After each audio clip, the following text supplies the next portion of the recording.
Hi, Richard. Welcome back for another edition of Ask Richard.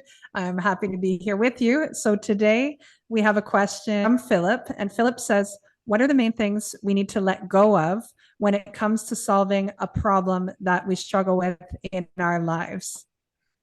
The main issue is, as human beings, we're terrified of the intensity of our emotion.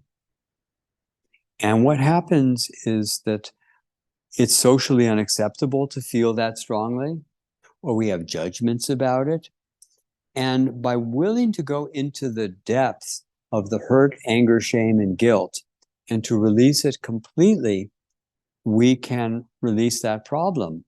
And the problem repeats itself endlessly.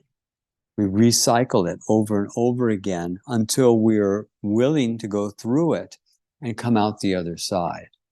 And I remember going to a conference of psychotherapists one time, and I was shocked because most of these people looked like they weren't even in their body. Their bodies looked distorted, their eyes weren't connecting, they weren't sharp and passionate and creative and articulate. They were like this. And because they probably thought that if they studied psychology, they'd figure out their own problems. But psychology didn't teach them to be emotionally honest and vulnerable within themselves. It taught them about naming conditions or selling drugs or whatever it was they learned.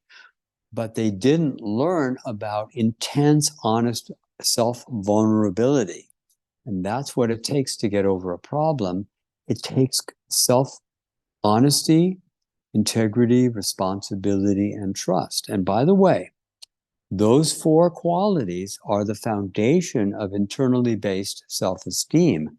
And self-esteem is how you earn love from yourself, for yourself, and to yourself.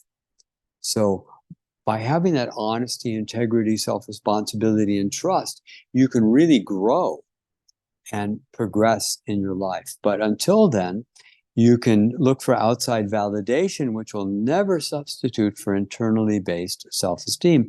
It's insatiable. And so praise and compliments and accessing a lot of money or fame, it's just all garbage because it doesn't handle the inner needs of the self. I remember seeing an interview once with you where you said something to the effect of, when we bury emotions, we bury them alive. And over time, that pent up energy that we don't allow ourselves to feel affects everything, not just our body, but our life circumstances, our relationships, our finances, and so on. It's so, so powerful. Thank you, Richard. And Thank thank you. you also to Philip for your question. See you on the next edition of Ask Richard.